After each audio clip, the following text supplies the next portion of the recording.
Hello everyone, welcome to Prakshi classes, and today we'll be going to discuss our index numbers important questions. This will be our part number 5.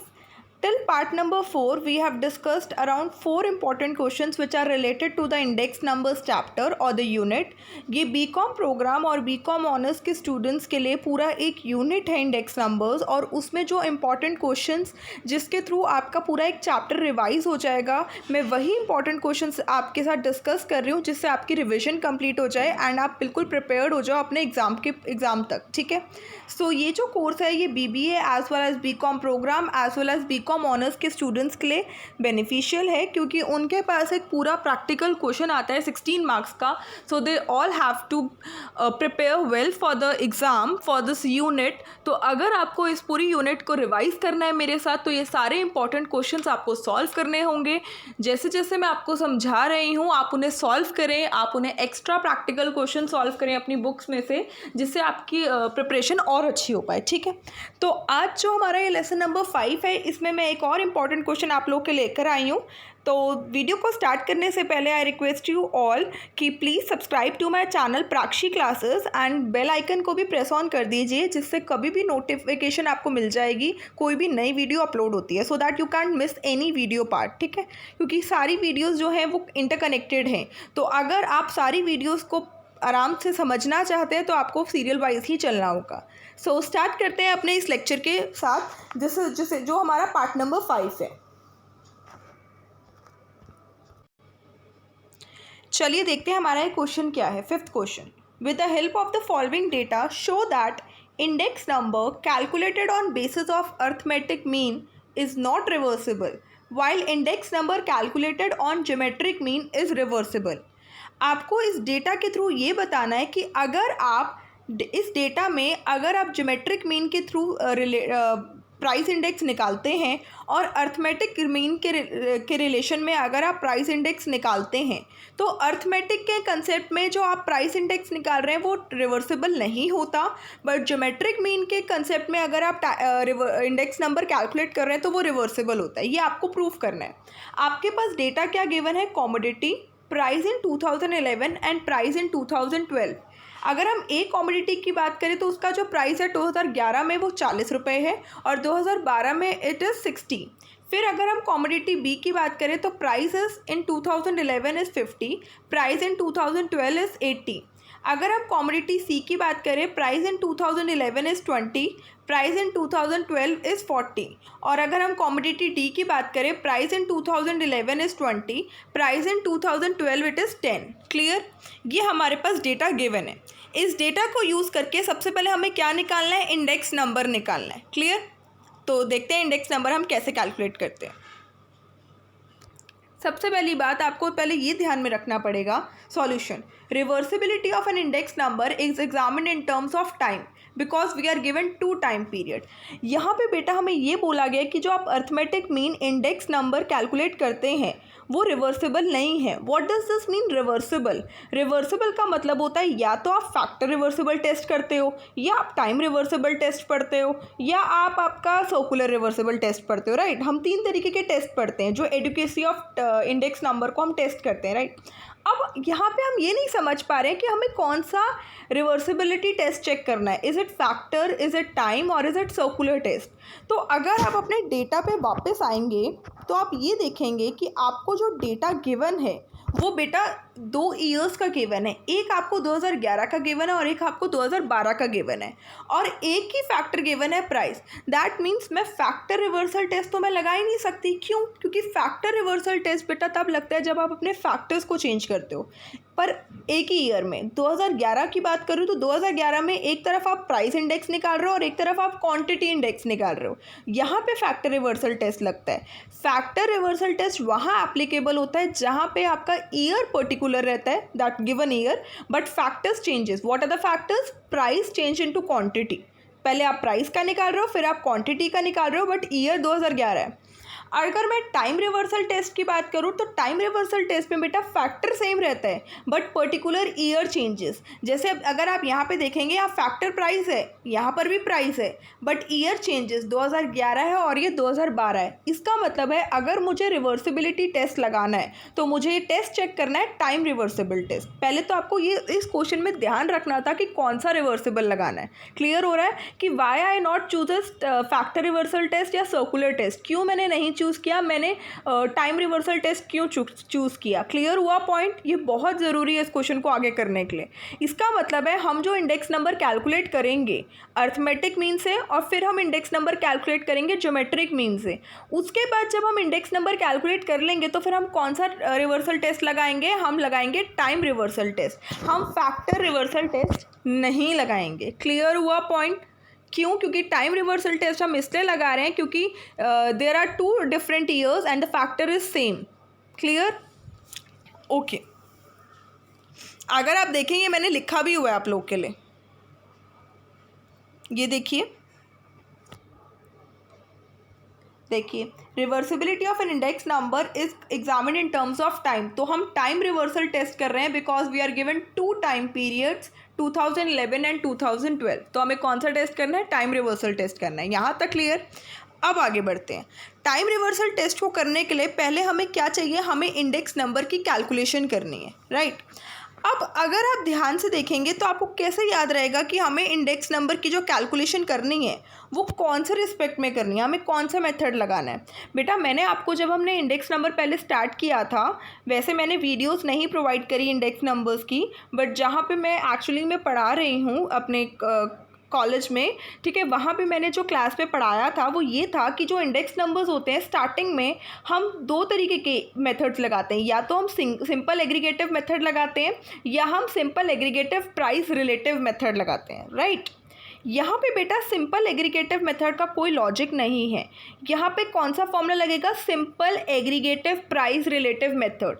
तो जिन बच्चों को मैंने नहीं पढ़ाया है please आप अपने इंडेक्स नंबर्स की जो आपके पास स्टैट्स की बुक है उसमें इंडेक्स नंबर का चैप्टर अगर आप खोलेंगे तो उसमें आपको ये दिखेगा कि इंडेक्स नंबर के पहले 2 मेथड्स होते हैं। एक मेथड होता है सिंपल एग्रीगेटिव मेथड और दूसरा होता है simple aggregative price relative method. बेटा मैंने आपको बोला सिंपल एग्रीगेटिव मेथड यहाँ नहीं लगेगा, यहाँ लगेगा simple aggregative price relative method. Why? अब बच्चा सोचता है कि क्यों? अगर देखो जिसने रटना होता है उसको कोई मतलब नहीं है क्यों से, उसको पता है कि अगर मैम ने बोल दिया यहाँ पे प्राइस रिलेटिव मेथड लगेगा तो यहाँ पे ये लगेगा। But the thing is that आपका माइंड आपसे क्यों पूछना चाहिए, क्योंकि जब तक आपको बेसिक्स क्लियर नहीं होंगे, जब तक आप डेप्थ में नहीं जाएंगे, आपको कुछ नहीं क्लियर होगा। ये क्यों रीज़न इसलिए है क्योंकि बेटा हमें क्वेश्चन में बोला है कि आपको अर्थमेटिक मीन से इंडेक्स नंबर निकालना है और आपको ज्योमेट्रिक मीन से इंडेक्स नंबर निकालना है। अगर आप यहाँ पे सिंपल एग्रीगेटिव मेथड लगाते हैं तो यहाँ पे हम अर्थमेटिक मीन और ज्योमेट्रिक मीन का यूज़ नहीं करते, बट अगर आप simple aggregative price relative method लगाते हैं तो वहाँ पे आपको 3 कंसेप्ट से आपको निकालना होता है। आप using arithmetic mean, using geometric mean and using median, आपको 3 पार्ट्स आते हैं। बट हमारे क्वेश्चन में पूछा है कि हमें अर्थमेटिक मीन को यूज़ करके और ज्योमेट्रिक मीन को यूज़ करके इंडेक्स नंबर निकालना है, इसलिए I adopted the simple aggregative price relative method. Clear हुआ पॉइंट? क्यों का आंसर मिला आपको? ओके। अब अगर आप आगे देखें तो हमने लिखा है कैलकुलेशन ऑफ इंडेक्स नंबर। हमने यहाँ पे कॉमोडिटी लिख दी ABCD, फिर हमने लिख दिया प्राइस इन 2011 जो हमें क्वेश्चन में गिवन था 40, 50, 20, 20। फिर हमने लिख दिया प्राइस इन 2012 60, 80, 40, 10, राइट? अब मुझे क्या निकालना है? PR। What does this PR means? PR means price relative. क्या मतलब होता है PR का? Price relative. एक बार हम प्राइस रिलेटिव निकालेंगे 2011 को बेस मान के और एक बार हम PR निकालेंगे प्राइस रिलेटिव 2012 को बेस मान के। यहाँ तक clear? What is this price relative denote? Price relative का मतलब होता है आप जो रिलेशन निकाल रहे हैं प्राइस के कंसेप्ट में, आप इंडेक्स नंबर को कैलकुलेट कर रहे हैं कि अगर 2011 के कंपैरिजन में हम देखें 2012 में कितना चेंज हो रहा है, ये हम बोलते हैं प्राइस रिलेटिव। इसका मतलब है जो प्राइस रिलेटिव का फॉर्मूला बनता है वो फॉर्मूला क्या होता है बेटा? करेंट ईयर का प्राइस अपॉन बेस ईयर का प्राइस। ठीक है, इंटू 100 आप इसको बोलते हो। करंट ईयर को मैंने आपको क्या बताया था, किससे डिनोट करते हैं, 1 से, और बेस ईयर को हम किससे डिनोट करते हैं, 0 से। यहाँ प्राइस है तो करंट ईयर का प्राइस इज P1 और बेस ईयर का प्राइस हम किससे डिनोट करेंगे, P0 से। यहाँ तक clear. What does this P1 and P0 denote? P1 का मतलब है आपका, P1 का मतलब है करंट ईयर का प्राइस और P0 का आपका क्या मतलब है, आपका बेस ईयर का प्राइस इंटू 100। यहाँ तक क्लियर। बेटा अगर आप PR निकाल रहे हैं 2011 एज बेस, तो 2011 आपका बेस ईयर हुआ और 2012 आपका करंट ईयर हुआ, राइट। अब देखो मैंने यहाँ पे 150 निकाला और इसके आगे मैंने 1 लिख दिया। इट्स बेटर आप ऐसा ही करें पेपर में, क्योंकि क्या होता है कि कभी कभी एग्जामिनर ये कंफ्यूज हो जाता है ये कहाँ से आए हैं वैल्यूज़। तो इट्स बेटर एग्जामिनर को सब कुछ बताना है कि हमने एक स्टेप बाय स्टेप की है। तो यहाँ पे 1 लिखने का मतलब है कि मैंने 1 यहाँ पे सॉल्व करके भी दिखाया है। कैसे किया है, हमें प्राइस रिलेटिव चाहिए किसका, ए कमोडिटी का। तो प्राइस रिलेटिव का फॉर्मूला क्या है, करंट ईयर का प्राइस। करंट ईयर का प्राइस क्या है बेटा, 60, तो 60 लिख दिया।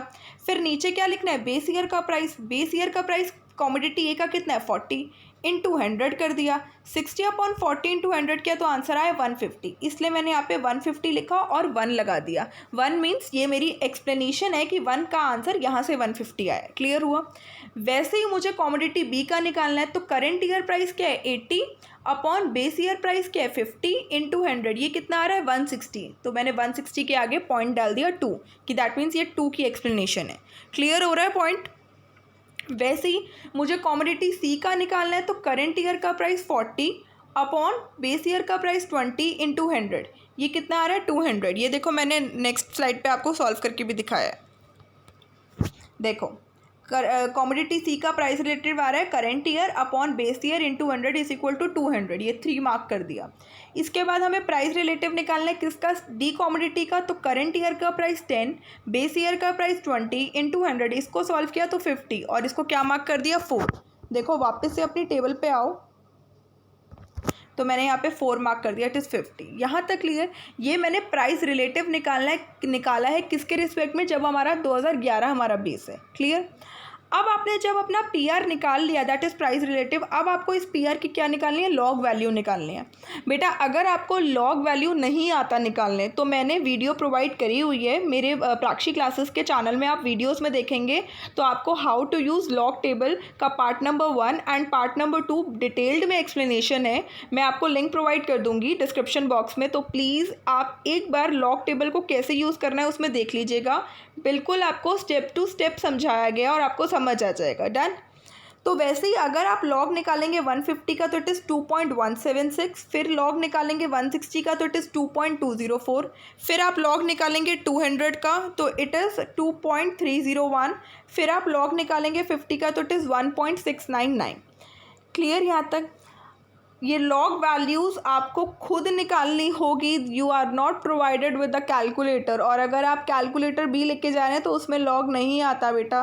सो प्लीज़ इट्स बेटर आपको खुद कैलकुलेट करना आना चाहिए, कि you don't be dependent on calculator. ठीक है, क्योंकि मैंने प्रोवाइड करी हैं आपको वीडियोस, प्लीज़ एक बार देखिएगा। नहीं समझ आता तो मुझे फिर भी कमेंट सेक्शन में बता देना। मैं जो नेक्स्ट वीडियो डालूंगी उसमें मैं आपको पहले सिखाऊंगी कि लॉग मैंने कैसे निकाला था। तो डोंट वरी, बट वीडियो आपको खुद देखनी पड़ेगी लॉग वैल्यूज़। ठीक है, फिर ही आप सीख पाओगे कि लॉग कैसे निकला है। ठीक है। उसके बाद आपको क्या निकालना है, अब आपको प्राइस रिलेटिव निकालना है किसका, 2012 को बेस मानकर। राइट। इसका मतलब है अगर 2012 को आप बेस मान रहे हैं तो करंट ईयर क्या हुआ, 2011। राइट। तो यहाँ पे पहले अब ये आएगा करंट ईयर का प्राइस, फिर आएगा बेस ईयर का प्राइस इंटू 100। तो अगर आप कमोडिटी ए की बात करें तो करंट ईयर का प्राइस 40 अपॉन बेस ईयर का प्राइस 60 इंटू 100। इसको सॉल्व करके आपका आंसर आ रहा है 66.67 और इसको मैंने 1 मार्क किया। देखो मैंने पिछले नेक्स्ट स्लाइड पर लिखा भी है कैसे आया 1। ये देखो, जब हम 2012 को बेस मान रहे हैं वही करंट ईयर का प्राइस अपॉन बेस ईयर का प्राइस इंटू 100। प्राइस रिलेटिव हम ए कमोडिटी की बात करें तो 40 upon 60 into 100 is equal to 66.67। ये हमारा फर्स्ट मार्क कर दिया इसको। फिर मैंने प्राइस रिलेटिव निकाला किसका, बी कमोडिटी का। करंट ईयर का प्राइस 50 अपॉन बेस ईयर का price into 100 it is equal to 62.50 और इसको मैंने 2 मार्क कर दिया। देखो ये भी मार्क्ड है, पीछे टेबल पे आओ तो ये 62.50 आ रहा है। ये करंट ईयर का प्राइस 50 और फिर नीचे बेस ईयर का प्राइस। वैसे ही अगर मैं कमोडिटी सी की बात करूँ तो करंट ईयर का प्राइस 20 अपॉन 40 इंटू 100। 20 से 40 1/20, 20 को 100 से काटा तो इट इज़ 50। क्लियर हुआ पॉइंट? तो ये 3 मार्क हो गया। फिर करंट ईयर का प्राइस डी कॉमोडिटी का अपॉन बेस ईयर का प्राइस इन 200, इट इज़ 200, तो ये 4 मार्क कर दिया। तो देखो पीछे नेक्स्ट स्लाइड पे देखो, ये भी मैंने सॉल्व करा हुआ है आप लोग के लिए। कॉमोडिटी क्या है? सी 20/40 × 100 इट इज़ 50 और थर्ड पॉइंट है ये। और प्राइस रिलेटिव हम डी कॉमोडिटी की बात कर रहे हैं, तो ये कितना हुआ? 200, और इसको मैंने 4 मार्क कर दिया। यहाँ तक क्लियर हुआ? ओके। उसके बाद हमें क्या निकालना है? जैसे ही हम पी आर निकाल चुके हैं, अब हमें क्या निकालना है? Log P R. देखो इसमें भी लॉग की वैल्यूज़ आ गई। ठीक है, अब जो लॉग निकलेगा, किसका लॉग निकालना है? जो आपने पी आर निकाला 66.67। क्लियर? इनडायरेक्टली मैं आपको थोड़ा हिंट दे देती हूँ। अगर आपको लॉग निकालना है 66.67, तो आपको लॉग टेबल पे जाना है। लॉग टेबल पे जाके आप 66 को ढूंढेंगे, 66 को 6 के साथ मैच करेंगे, जो वैल्यू आएगी वो आप यहाँ लिख देंगे। 66 को फिर आप 7 से मैच करेंगे, मीन डिफरेंस में जो वैल्यू आएगी आप यहाँ लिख देंगे। इन दोनों वैल्यूज़ को आप क्या करेंगे? ऐड करेंगे, और ऐड करके जो आपका फाइनल आंसर आएगा वो आप यहाँ लिख देंगे। यहाँ तक क्लियर? पॉइंट से पहले कितने डिजिट हैं? 2, तो 2 डिजिट हैं, 2 में से 1 माइनस किया तो 1, तो फर्स्ट एक डिजिट के बाद पॉइंट लग जाएगा। क्लियर हुआ पॉइंट? आई नो थोड़ा सा ट्रिकी हो रहा होगा, मैंने बहुत जल्दी समझा दिया, क्योंकि बेटा ये मैं पूरा डिटेल्ड कंसेप्ट समझा चुकी हूँ how to use log table में। So please I request you all, दोबारा मैं रिक्वेस्ट कर रही हूँ, ज़रूर देखना, तभी आपको ये लॉग वैल्यू समझ आएंगी। 66.67 का लॉग है 1.8238, 62.50 का लॉग है 1.7959, 50 का लॉग है 1.6989 एंड 200 का लॉग है 2.301। ठीक है, यहाँ तक क्लियर? अब आपको टोटल वैल्यूज़ लिखनी है। जो आपने पी आर निकाला, इन सबको टोटल किया, ये कितना आ रहा है? 560। ये टोटल किसका आ रहा है? पी आर, जब आपने 2011 को बेस माना है। फिर आपको टोटल निकालना है लॉग पी आर का। ये कब है? जब 2011 एज अ बेस है, तो ये कितना आ रहा है? 8.380। फिर आपको पी आर का टोटल करना है, जो 2012 को बेस मान के किया है, वो कितना है? 379.10। फिर आपको टोटल निकालना है लॉग पी आर का। ये पी आर कब है? जब आपका 2012 बेस है। ये कितना आ रहा है? 7.6195। यहाँ तक क्लियर? ये टोटल इसलिए किया क्योंकि ये वैल्यूज़ हमें बहुत ज़रूरी हैं, यही हमें फाइनल में चाहिए वैल्यूज़। क्लियर हो रहा है पॉइंट? चलिए अब आगे देखते हैं। सो नाउ अब हमें क्या करना है? अब हमें कैलकुलेट करना है इंडेक्स नंबर, अर्थमेटिक मीन को यूज़ करके और ज्योमेट्रिक मीन को यूज़ करके। अभी हमने सिर्फ इंडेक्स नंबर्स का स्टेप किए हैं। अब हमें अर्थमेटिक मीन से अलग निकलना पड़ेगा और ज्योमेट्रिक मीन से अलग इंडेक्स नंबर निकालना पड़ेगा। अगर आप अर्थमेटिक मीन से इंडेक्स नंबर निकाल रहे हैं, तो आपको क्या करना होता है? प्राइस रिलेटिव जो आपने निकाला है उसका एवरेज करना होता है। जो भी आपने ये P1/P0 × 100 हमने की है, उनकी सारी वैल्यूज़ को ऐड कर देना, क्योंकि सिग्मा मीन्स ऐड, और अपॉन में क्या कर देना? Number of observations. अब देखो बेटा, ये हम क्या कर रहे हैं? P01, this means P, that is P01 stands for price index. But ये प्राइस इंडेक्स आप किसका निकाल रहे हो? बेस ईयर का विद करेंट ईयर के साथ। That mean this index is calculated considering जो पहला वाला ईयर है वो हमारा बेस ईयर, दैट इज 2011 हमारा बेस ईयर है, एंड 2012 एज करेंट ईयर। तो इसका मतलब है जो हम प्राइस रिलेटिव यहाँ पे सिग्मा डालेंगे, जो हम प्राइस रिलेटिव ऐड करके डालेंगे, वो किसके प्राइस रिलेटिव डालेंगे? जहाँ पे हमने 2011 को बेस माना है। क्लियर? अब अगर आप देखें, जो 2011 को जब हमने बेस माना था, तो हमारा प्राइस रिलेटिव कितना आ रहा था बेटा? ये देखिए, पीछे जाइए टेबल पे,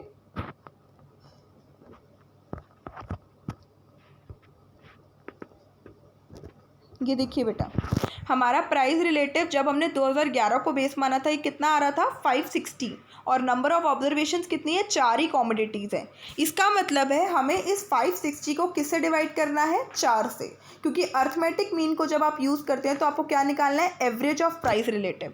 तो 560 को आपने 4 से डिवाइड किया तो it is 140। This is the price index कब? जब बेस ईयर हमारा 2011 है, और यूजिंग द अर्थमेटिक मीन। अब हमें क्या करना है? टाइम रिवर्सल टेस्ट करना है। अगर टाइम रिवर्सल टेस्ट करना है तो मुझे क्या करना है? प्राइस इंडेक्स निकालना है। किसका? 10 का भी। क्या बोला मैंने? किसका प्राइस इंडेक्स निकालना है मुझे? 10 का। क्यों? क्योंकि बेटा मैंने टाइम को रिवर्स कर दिया।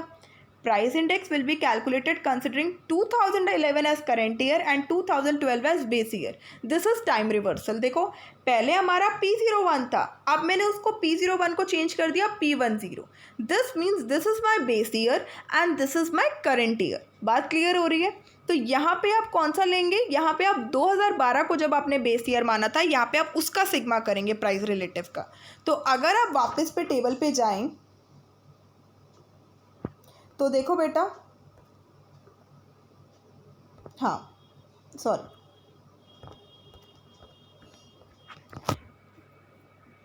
तो आप अगर P R with 2012 as base पे जा रहे हैं तो इसका टोटल कितना आ रहा है बेटा 379.10 और है कितनी कॉमोडिटी वही 4। तो अब आपको 379.10 को किससे डिवाइड करना है 4 से, क्योंकि आपको एवरेज लेना है किसका प्राइस रिलेटिव का। बात क्लियर हो रही है। तो देखो ये आ गया 379.10 को अगर आप 4 से डिवाइड करते हो तो इट इज़ 94.8। दैट मीन्स ये हमारा क्या है प्राइस इंडेक्स है यूजिंग 2012 एज बेस, और जो पिछले हमारा निकला था वो हमारा प्राइस इंडेक्स था यूजिंग 2011 एज बेस। और ये कंसेप्ट किसके अंडर चल रहा है जब हम अर्थमेटिक मीन को यूज़ कर रहे हैं। अब मुझे टाइम रिवर्सल टेस्ट को प्रूफ करना है, हमें यही तो प्रूफ करना है कि जो आप अर्थमेटिक मीन से निकालते हैं वहाँ पे जो टाइम रिवर्सल टेस्ट है वो रिवर्सिबल नहीं है। टाइम रिवर्सल टेस्ट कहता है कि अगर आप P01 को P10 से मल्टीप्लाई करते हैं तो it answer should be become equals to 1। अगर वो 1 के इक्वल है इसका मतलब वो टाइम रिवर्सल टेस्ट अप्लाइड कर रहा है, अगर वो 1 के इक्वल नहीं आ रहा तो वो टाइम रिवर्सल टेस्ट अप्लाई नहीं कर रहा। बट अगर आप ये फिगर्स को देखें तो ये फिगर्स एक 94.8 जा रही है, अगर आप कुछ भी मल्टीप्लाई करेंगे वो 1 के तो इक्वल कभी आएगी ही नहीं। इसका मतलब है हमें फिगर्स को स्मॉल या इक्वल टू 1 लेकर आना है। फिगर्स को जब भी हम कोई भी रिवर्सल टेस्ट करते हैं बेटा, चाहे वो आपका फैक्टर रिवर्सल टेस्ट हो, चाहे आपका ये टाइम रिवर्सल टेस्ट हो, चाहे आपका सर्कुलर टेस्ट हो, हमेशा याद रखिएगा जो भी आप प्राइस इंडेक्स निकालते हैं उनकी फिगर्स को आपको छोटा करना होता है, क्योंकि टाइम रिवर्सल टेस्ट और फैक्टर रिवर्सल टेस्ट में इनडायरेक्टली आपको 1 के इक्वल लाना होता है। ठीक है, तो 1 के इक्वल लाने के लिए आपकी वैल्यूज़ भी छोटी होनी चाहिए। तो जो भी आपने प्राइस इंडेक्स की वैल्यू निकालनी है अभी तक उनको आपको क्या कर देना है बेटा डिवाइड बाय 100 कर देना है। जो आपने प्राइस इंडेक्स निकाला विद 2011 एज बेस वो आ रहा था 140। इस 140 को अगर आप 100 से डिवाइड करते थे तो इट इज़ 1.40, क्योंकि 100 always denote 100% always denote full 1। और अगर आप ये P10 जो आपका 94.8 आ रहा है, ये देखो उसको आपको 100 से डिवाइड करना तो हमारा आंसर आ रहा है 0.948। क्लियर, ये मेरा प्राइस इंडेक्स है 1.40 और ये मेरा प्राइस इंडेक्स है 0.948। ये मैंने ऐसा क्यों किया, क्योंकि मुझे टाइम रिवर्सल टेस्ट अप्लाई करना है। क्लियर, अब देखो टाइम रिवर्सल टेस्ट अब हम अप्लाई करने जा रहे हैं। टाइम रिवर्सल टेस्ट क्या कहता है, P01 को P10 से मल्टीप्लाई करो, राइट। तो अगर मैंने P10 को P10 से मल्टीप्लाई किया तो it is 1.327 and this 1.327 is not equal to 1। बेटा ये 1 है, आई एम रियली सॉरी ये 1 है। ठीक है, प्लीज़ आप इसे ठीक कर लीजिएगा, क्योंकि टाइम रिवर्सल टेस्ट क्या कहता है P01 into P10 must be equal to 1। तो अगर आप ये देखें कि 1.327 तो 1 के इक्वल है ही नहीं, ये तो 1 से ज़्यादा जा रहा है। तो 10 इंडेक्स नंबर अगर आप अर्थमेटिक मीन से कैलकुलेट करते हैं वो कभी भी रिवर्सिबल नहीं होता, याद रखिएगा। और इसको प्लीज़ 1 कर लीजिएगा, इट्स माय मिस्टेक, इसे ठीक कर लीजिएगा अपने नोट्स में। ओके, तो याद रखना हमने प्रूफ कर दिया फर्स्ट पार्ट कि जो हम इंडेक्स नंबर अर्थमेटिक मीन से निकालते हैं वो कभी भी टाइम रिवर्सिबल नहीं होता। ठीक है, अब हमें इंडेक्स नंबर किससे निकालना है, ज्योमेट्रिक मीन से। तो बेटा ज्योमेट्रिक मीन का फॉर्मूला क्या होता है, P01 is equal to antilog of किसका, sigma log P upon n। Clear हुआ, sigma log P upon n। बेटा इस सिग्मा लॉग P का मतलब है लॉग PR। आप इस लॉग PR भी लिख सकते हैं, आप इसे लॉग P भी लिख सकते हैं, तो डोंट बी कन्फ्यूज, क्योंकि हम PR को इनडायरेक्टली डिनोट करते हैं कैपिटल P से, या PR बोलो। ठीक है, तो इसका मतलब है अब हमें ज्योमेट्रिक मीन से इंडेक्स निकालना है। तो अगर मुझे P01 निकालना है दैट मीन्स यहाँ पे हमारा 2011 क्या है, बेस ईयर, एंड 2012 क्या है, करेंट ईयर। हमें एंटी लॉग निकालना है किसका, sigma log PR upon n। n तो 4 कॉमोडिटीज़ हैं, यहाँ पे कौन सी वैल्यू पुट होएगी, जो बेटा आपने PR निकाले थे ना उनके बाद जब आपने उनका लॉग PR निकाला था, जो सारे आपके लॉग PR निकले उस लॉग PR को जब आप टोटल ऐड कर देते हैं तो उनको क्या बोलते हैं बेटा, सिग्मा लॉग PR या सिग्मा लॉग P। बात समझ आ रही है, मैं आपको दिखाती हूँ टेबल में, आपको तब क्लियर होगा।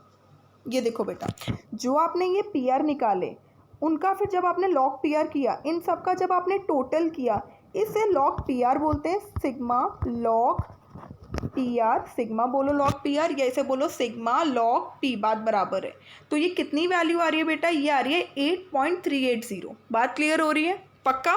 वैसे ही एक हमें वैल्यू चाहिए होगी 7.61, क्योंकि ये लॉग पी आर निकल रहा है सिग्मा लॉग पी आर जब 2011 बेस है, ये सिग्मा लॉग पी आर निकल रहा है जब 2012 बेस है। तो एक वैल्यू हमें 8.380 चाहिए और एक वैल्यू हमें 7.6195 चाहिए। क्लियर हुआ पॉइंट? वापस से आइए अपने उस पे पॉइंट पे। अब ये वैल्यू हम बेसिकली फॉर्मूले में पुट कर देंगे। तो देखिए फॉर्मूले में पुट करते हैं तो क्या आता है।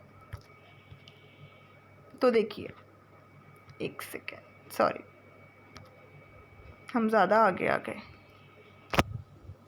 हाँ जी, तो देखिए ये 8.380 को आपने डिवाइड किया 4 से, तो ये कितना आता है बेटा 2.095।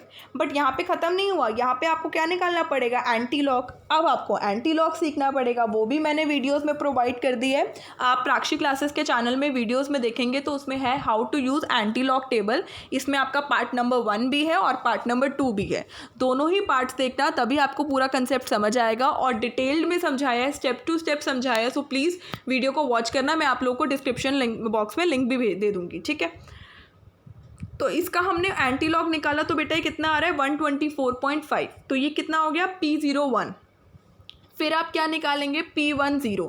दैट मीन्स यहाँ पे आप इंडेक्स किसके हिसाब से निकाल रहे हैं, जब आपने 2012 का बेस लिया। वही एंटीलॉग सिग्मा PR अभी हमने देखा था कितना आ रहा था 7.6195, उसको 4 से डिवाइड किया तो आ रहा है 1.9048। अब इस पूरी वैल्यू को आपको क्या लेना है, एंटीलॉग लेना है। एंटीलॉग लिया तो वैल्यू क्या आ रही है बेटा, वैल्यू आ रही है आपकी 80.32। तो P01 भी आ गया और P10 भी आ गया। फिर मैंने आपको क्या बताया था कि अगर आपको टाइम रिवर्सल टेस्ट चेक करना है तो आपको P01 और P10 को किससे डिवाइड करना पड़ेगा, 100 से।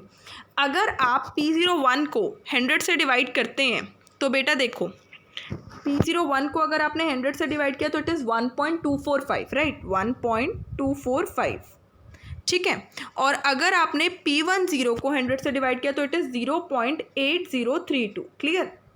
तो अब मेरे को इस पर टाइम रिवर्सल टेस्ट लगाना है। टाइम रिवर्सल टेस्ट क्या कहता है कि P01 को अगर आप P10 से मल्टीप्लाई करते हैं तो किसके इक्वल आना चाहिए, 1 के। तो 1.2455 जो आपका P01 है उसको आपने मल्टीप्लाई किया किससे, P10 से, जो है आपका 0.8032। वो अगर आप मल्टीप्लाई करेंगे तो इट इज़ 1.009 समथिंग आ रहा था बेटा ये। तो मैंने इसको अप्रॉक्सीमेटली क्या डाल दिया, 1। देखो मैंने इक्वल्स टू का साइन नहीं डाला, मैंने अप्रॉक्सीमेटली का साइन डाला। तो ध्यान रखना ये चीज़, ये मैंने अप्रॉक्सीमेटली का साइन डाला है बेटा। तो ये किसके इक्वल आ रहा है, अप्रॉक्सीमेटली 1 के इक्वल। दैट मीन्स अगर आप इंडेक्स नंबर को ज्योमेट्रिक मीन से कैलकुलेट करते हैं तो इट इज़ रिवर्सिबल और हेंस प्रूव। यही क्वेश्चन था कि आपको ये प्रूव करना था कि अर्थमेटिक मीन से अगर आप इंडेक्स नंबर निकालते हैं तो वो रिवर्सिबल नहीं होता, बट अगर आप ज्योमेट्रिक मीन से इंडेक्स नंबर निकालते हैं तो वो रिवर्सिबल होता है। क्लियर हुआ पॉइंट, कंसेप्ट समझ आया है। ये क्वेश्चन मोस्ट इंपॉर्टेंट है, ये पेपर में आ सकता है क्योंकि it is scoring, it is of 16 marks, आराम से बनता है 16 मार्क्स का क्वेश्चन। क्लियर? क्योंकि इसमें आपका क्वेश्चन के ऊपर कंसेप्ट भी आपको पता होना चाहिए, कौन सा फॉर्मूला लगाना है, फिर लॉग को यूज़ करना है, एंटी लॉग को भी यूज़ करना है, फॉर्मूलेस बेस्ड है पूरा। तो प्लीज़ ये क्वेश्चन आ सकता है, सो प्लीज़ प्रैक्टिस करिएगा इस क्वेश्चन का, ठीक है। So thank you so much for watching this video. I hope ये वीडियो आपको पसंद आई हो, और पसंद आई होगी तो प्लीज़ लाइक ज़रूर कीजिएगा and subscribe to my YouTube channel Prakshi classes, so that आप कोई भी वीडियो को मिस ना करें। हर वीडियो बहुत इंपॉर्टेंट कंसेप्ट्स ला रही हैं और हर वीडियो में आप कुछ ना कुछ नया ही सीखेंगे, and I promise you to provide these interesting and informative videos. So please subscribe to my channel and share the videos with your friends. This will be helpful for me also. And thank you so much. Bye bye. Take care. Be safe.